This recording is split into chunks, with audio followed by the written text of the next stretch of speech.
ನಮಸ್ತೆ ವೀಕ್ಷಕರೇ, ಭೀಷ್ಮ ನ್ಯೂಸ್ ಕನ್ನಡ ಚಾನಲ್ಗೆ ಸ್ವಾಗತ. ಇದು ನಿಮ್ಮದೇ ಧ್ವನಿ, ನಿಮ್ಮದೇ ಶಕ್ತಿ. ನಿಮಗಾಗಿ, ನಿಮಗೋಸ್ಕರ ಮೂಡಿ ಬರಲಿರುವ ಏಕೈಕ ಚಾನಲ್. ನಮಸ್ತೆ ವೀಕ್ಷಕರೇ, ನಾನು ನಿಮ್ಮ ಅಜಯ್ ಕುಮಾರ್. ಭೀಷ್ಮ ನ್ಯೂಸ್ ಕನ್ನಡ ಚಾನಲ್ಗೆ ಸ್ವಾಗತ. ಇಂದು ನಾವು ಹೇಳಲು ಹೊರಟಿರುವಂತಹ ವಿಷಯ ಏನಪ್ಪಾ ಅಂತಂದ್ರೆ ಪೊಲೀಸ್. ಈ ಒಂದು ಪೊಲೀಸ್ ಬಗ್ಗೆ ನಾವೊಂದು ಕೆಲವೊಂದು ವಿಷಯಗಳನ್ನ ನಮ್ಮ ಮಾಧ್ಯಮದ ಮುಖಾಂತರ ಹಂಚ್ಕೊಳ್ಳೋಕೆ ಇಷ್ಟಪಡ್ತಿದ್ದೀವಿ. ಏನಪ್ಪಾ ಅಂತಂದ್ರೆ ಪೊಲೀಸ್ ಅಂದ ತಕ್ಷಣ ನಮಗೆ ಬಹಳಷ್ಟು ಜನಕ್ಕೆ ಬರೋದು ಯಾವ ಉಸುಲಿ ಅಥವಾ ಎದುರಿಸೋದು ಅದನ್ನೆಲ್ಲ ಅಂತಾರೆ. ಇದು ಮೊದಲನೇದಾಗಿ ನಮ್ಮ ಪೊಲೀಸ್ ಇಲಾಖೆಯ ಬಗ್ಗೆ ಕೆಲವೊಂದು ಹಿತನುಡಿಗಳನ್ನ ಹೇಳಬೇಕು ಅನಿಸಿದೆ. ಯಾಕಂತಂದ್ರೆ ಇವತ್ತು ನಾವು ಭಾರತ ದೇಶದಲ್ಲಿ ಅತ್ಯುನ್ನತವಾದ ಪವರ್ಫುಲ್ ಅಂದ್ರೆ ಅತ್ಯುನ್ನತವಾದ ಕಾರ್ಯಪ್ರವೃತ್ತಿಯಲ್ಲಿ ಇರ್ತಕ್ಕಂಥದ್ದು, ಚಾಲ್ತಿಯಲ್ಲಿ ಇರ್ತಕ್ಕಂಥದ್ದು, ಅತಿ ಹೆಚ್ಚು ಆಕ್ಟಿವ್ ಆಗಿರ್ತಕ್ಕಂಥದ್ದು ಅಂದ್ರೆ ಈ ಒಂದು ಪೊಲೀಸ್ ಇಲಾಖೆ. ಪೊಲೀಸ್ ಅಂದ ತಕ್ಷಣ ಎಲ್ಲರಿಗೂ ನೆನಪಾಗ್ತಕ್ಕಂಥದ್ದೇ, ಯಾವುದೇ ಒಂದು ನಾವು ಒಂದು ಕಾರ್ಯಕ್ರಮವನ್ನ ನಡೆಸಬೇಕು ಅಂತಂದ್ರೆ ನಮಗೆ ಮುಖ್ಯವಾಗಿ ಮೊದಲು ಬೇಕು ಪೊಲೀಸ್. ಯಾವುದೇ ಒಂದು ದೇವಸ್ಥಾನದ ಒಂದು ದೇವರದ ಒಂದು ಕಾರ್ಯಕ್ರಮ ನೆರವೇರಿಸ್ತೀವಿ ಅಂತಂದ್ರೆ ನಮಗೆ ಮೊದಲು ಬೇಕಾಗೋದು ಪೊಲೀಸ್. ಅಥವಾ ನಮ್ಮ ಯಾವುದೇ ಸುತ್ತಮುತ್ತ ನಾವು ಏನಾದ್ರೂ ಒಂದು ಸಣ್ಣ ಪುಟ್ಟ ಜಗಳಗಳಾಯ್ತು ಅಥವಾ ಏನೋ ಒಂದು ವಾಗ್ವಾದಗಳು ನಡೆದ್ವು, ನಮ್ಗೇನೋ ಒಂದು ತೊಂದರೆ ಆಗ್ತಾ ಇದೆ, ನಮಗೆ ಫಾರ್ ಎಕ್ಸಾಂಪಲ್ ನಮ್ಗೆ ಎಲ್ಲೋ ಒಂದ್ ಕಡೆಗೆ ಅಪಾಯ ಆಗ್ತಾ ಇದೆ, ನಾವು ಆಗ ಫಸ್ಟ್ ನೆನೆಸ್ಕೊಳ್ಳೋದೆ ನಾವು ಪೊಲೀಸ್ ಇಲಾಖೆಯನ್ನು. ನಮಗೆ ಅನಾಹುತ ಆದಾಗ ನಾವು ಫಸ್ಟ್ ನೆನಪು ಮಾಡ್ಕೊಳ್ಳೋದು ನಾವು ಯಾರನ್ನ ಅಥವಾ ನಮ್ಮ ಯಾವುದೋ ಒಬ್ಬ ದೊಡ್ಡ ವ್ಯಕ್ತಿಯನ್ನಾಗ್ಲಿ ಅಥವಾ ನಮ್ಮ ಜನಪ್ರತಿನಿಧಿನಾಗ್ಲಿ ಅಥವಾ ನಾವು ಯಾವುದೋ ಒಂದು ತಂದೆನಾಗ್ಲಿ ತಾಯಿನಾಗ್ಲಿ ಅಥವಾ ನಮ್ಮ ಅಣ್ಣ ತಮ್ಮಂದಿನಾಗ್ಲಿ ಫಸ್ಟ್ ನೆನ್ಸ್ಕೊಳಲ್ಲ. ಫಸ್ಟ್ ನಾವು ನೆನಪು ಮಾಡೋದು ಪೊಲೀಸ್ ಅನ್ನೋ ಒಂದು ಇಲಾಖೆಯನ್ನ. ಯಾಕಂತಂದ್ರೆ ಅಷ್ಟೊಂದು ಆಕ್ಟಿವ್ ಆಗಿರುತ್ತೆ ಆ ಪೊಲೀಸ್ ಇಲಾಖೆ. ಆ ಪೊಲೀಸ್ ಇಲಾಖೆಯಲ್ಲಿ ಕೆಲವೊಂದು ಉಳುಕುಗಳಿದಾವೆ.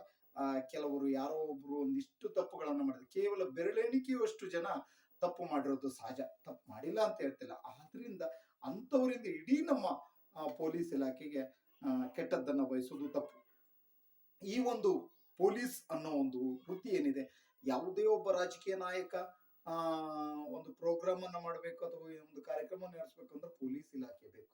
ಅಥವಾ ಯಾವುದೋ ಒಬ್ಬ ಸ್ಟಾರ್ ನಟ ಇಲ್ಲಿ ಬರ್ತಾ ಇದ್ದಾನೆ ಅಂತಂದ್ರೆ ಆ ವ್ಯಕ್ತಿಗೆ ಪ್ರೊಟೆಕ್ಟ್ ಆಗಿ ಪೊಲೀಸ್ ಇಲಾಖೆ ಬೇಕು. ನಾವು ದಿನನಿತ್ಯದ ಯಾವುದೇ ಒಂದು ಪ್ರೋಗ್ರಾಮ್ಗಳನ್ನ ಮಾಡಲಿ, ಯಾವುದೇ ಒಂದು ದೊಡ್ಡ ಕಾರ್ಯಕ್ರಮಗಳನ್ನ ನೆರವೇರಿಸ್ತೀವಿ ನಾವು ಅಂತಂದ್ರೆ ಅಲ್ಲಿ ಪೊಲೀಸ್ ಇಲಾಖೆ ಅತ್ಯವಶ್ಯಕವಾಗಿ ಬೇಕು. ಇವತ್ತು ನಮ್ಮ ಪೊಲೀಸ್ ಇಲಾಖೆ ಭಾರತ ದೇಶದಲ್ಲಿ, ಅದು ನಮ್ಮ ಕರ್ನಾಟಕ ರಾಜ್ಯದ ಪೊಲೀಸ್ ಅಂತಂದ್ರೆ ಅದು ಒಂದು ಹೆಮ್ಮೆ. ಈ ಒಂದು ಭಾರತ ದೇಶದಲ್ಲಿ ಒಂದು ಪ್ರಥಮ ಸ್ಥಾನವನ್ನ ನನ್ನ ಕರ್ನಾಟಕ ರಾಜ್ಯದ ಪೊಲೀಸ್ ಇಲಾಖೆ ತಕ್ಕೊಂಡಿದೆ ಅಂತಂದ್ರೆ ಅದು ನಮ್ಮ ಹೆಮ್ಮೆ. ಯಾಕಂತಂದ್ರೆ ಎಲ್ಲಾ ರಂಗದಲ್ಲೂ ನೋಡಿ, ಯಾವುದೇ ಒಂದು ಕಾರ್ಯಕ್ರಮವನ್ನ ಮಾಡ್ಲಿ ನಾವು ಪೊಲೀಸ್ ಇಲಾಖೆಯನ್ನ ಪ್ರಥಮವಾಗಿ ಭೇಟಿ ಹಾಕಿವಿ.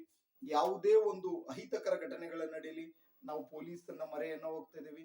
ಈ ಪೊಲೀಸ್ ಇಲಾಖೆ ಅನ್ನೋದು ಒಂದು ಕ್ಷಣ ನವಿರೇಳಿಸುವಂತ ಒಂದು ಹುದ್ದೆ. ಯಾಕಂದ್ರೆ ಯಾವುದೇ ಅಪಾಯ ಬರಲಿ, ಯಾವುದೇ ಒಂದು ಸಂತೋಷದ ನಾವು ಸಂಭ್ರಮವನ್ನ ಆಚರಿಸ್ತೀವಿ ಅಂತ ಹೋಗ್ಲಿ, ನಾವು ಮೊದಲು ಆಯ್ಕೆ ಮಾಡ್ಕೊಳ್ಳೋದು ಪೊಲೀಸ್ ಇಲಾಖೆಯನ್ನ. ನಮ್ಮ ರಕ್ಷಣೆಗೆ, ನಮ್ಮ ಒಂದು ಹಿತಕ್ಕಾಗಿ, ನಾಡಿನ ಸಮಸ್ತ ಜನರ ಹಿತಕ್ಕಾಗಿ, ನಾಡಿನ ಸಮಸ್ತ ಜನರ ರಕ್ಷಣೆಗಾಗಿ ಯಾವುದೇ ತರಹದ ಅಹಿತಕರ ಘಟನೆಗಳು ನಡೆಯದಂತೆ ಕಾರ್ಯಪ್ರವೃತ್ತವಾಗಿರ್ತಕ್ಕಂಥ ಏಕೈಕ ಹುದ್ದೆ ಅಂದ್ರೆ ಅದು ಪೊಲೀಸ್. ಯಾವುದೇ ವೃತ್ತಿಯಲ್ಲಿ ನೋಡಿ, ಯಾವುದೇ ಕ್ಷಣದಲ್ಲಾದ್ರೂ ಅವರು ಎಲ್ಲಿ ಯಾವ ಪ್ರೋಗ್ರಾಮ್ ನಡೆಯುತ್ತೋ ಗೊತ್ತಿಲ್ಲ. ನೀವು ಫಾರ್ ಎಕ್ಸಾಂಪಲ್ ನೀವು ಕೇಳಿರ್ಬೋದು, ಭಾರತ ದೇಶದಲ್ಲಿ ಇರ್ತಕ್ಕಂಥ ಎಲ್ಲಾ ಇಲಾಖೆಗಳಿಗೂ ಬೀಗವನ್ನ ಹಾಕ್ತಾರೆ. ಪ್ರತಿಯೊಂದು ಇವತ್ತಿನ ನಮ್ಮ ನ್ಯಾಯಾಲಯದಲ್ಲೂ ಕೂಡ ನಾವು ಪ್ರತಿ ಭಾನುವಾರ ಲಾಕ್ ಮಾಡ್ತೀವಿ.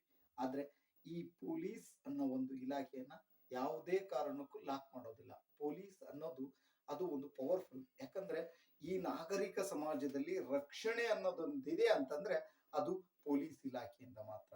ಆ ಒಂದು ಪೊಲೀಸ್ ಇಲಾಖೆಯಲ್ಲಿ ಸಿಗ್ತಕ್ಕಂಥ ಕೆಲವು ಕ್ಷಣಗಳಲ್ಲಿ ಅವರ ಹಳ್ಳಿಗಾಡಿನಲ್ಲಿ ಸಂಭ್ರಮ ಸಡಗರದಿಂದ ಇರ್ತಕ್ಕಂಥ ಒಂದು ವಿಷಯವೇ ಒಂದು ಸಂಭ್ರಮ. ಯಾಕಂತಂದ್ರೆ ಅವರಿಗೆ ಹಳ್ಳಿ ಸೊಗಡು ಸಿಗೋದು ತುಂಬಾನೇ ಕಮ್ಮಿ. ಯಾಕಂದ್ರೆ ಎಲ್ಲಾ ಸಿಟಿಗಳಲ್ಲೇ ಹಾಕೋದು ಜಾಸ್ತಿ. ಯಾಕಂದ್ರೆ ನಮ್ಮ ನಾಗರಿಕ ಸಮಾಜದಲ್ಲಿ ಯಾವುದೇ ಒಂದು ಕಾರ್ಯಕ್ರಮ ಮಾಡ್ಬೇಕಂದ್ರೆ ನಾವು ಸಿಟಿಗಳಲ್ಲೇ ಹೆಚ್ಚಾಗಿ ಮಾಡೋದು. ಹಳ್ಳಿಗಾಡಲ್ಲಿ ಕಮ್ಮಿ. ಯಾಕಂದ್ರೆ ಹೆಚ್ಚಿಗಾಗಿ ಅವರಿಗೆ ನೌಕರಿ ಆಗ್ತಕ್ಕಂಥದ್ದು, ಕೆಲಸಕ್ಕೆ ಹೋಗ್ತಕ್ಕಂಥದ್ದು ಒಂದು ಸಿಟಿಗಳಲ್ಲೇ ಜಾಸ್ತಿ. ಅಂತ ಒಂದು ಪೊಲೀಸ್ ಇಲಾಖೆ ಅತಿ ಭಾರತದ ಅತಿ ಹೆಚ್ಚು ಕರ್ನಾಟಕದ ನಮ್ಮ ಪೊಲೀಸ್ ಇಲಾಖೆ ಆಕ್ಟಿವ್ ಆಗಿದೆ. ನಮ್ಮ ಪೊಲೀಸ್ ಇಲಾಖೆ ಒಂದು ರೀತಿಯಲ್ಲಿ ನಂಬರ್ ಒನ್ ಅಂದ್ರೂ ತಪ್ಪಾಗಲಾರದು. ಯಾರೋ ಒಬ್ಬ ಪೊಲೀಸ್ ಕೇವಲ ಬೆರಳೆಣಿಕೆಯಷ್ಟು ಜನ ತಪ್ಪು ಮಾಡಿದ್ದಾರೆ, ಆ ಪೊಲೀಸ್ ತಪ್ಪು ಮಾಡಿದ್ದಾರೆ ಅಂತೇಳಿ ಇಡೀ ನಮ್ಮ ಪೊಲೀಸ್ ಇಲಾಖೆಯನ್ನು ದೂರಬಾರದು. ನಮ್ಮ ಪೊಲೀಸ್ ಇಲಾಖೆ ಇರೋದ್ರಿಂದಲೇ ಈ ನಮ್ಮ ನಾಗರಿಕ ಸಮಾಜ ನೆಮ್ಮದಿಯಾಗಿ ಬದುಕ್ತದೆ ಅಂತ ಹೇಳ್ತಾ ನನ್ನ 4 ಮಾತನ್ನ ಮುಗಿಸ್ತಾ ಇದ್ದೀನಿ.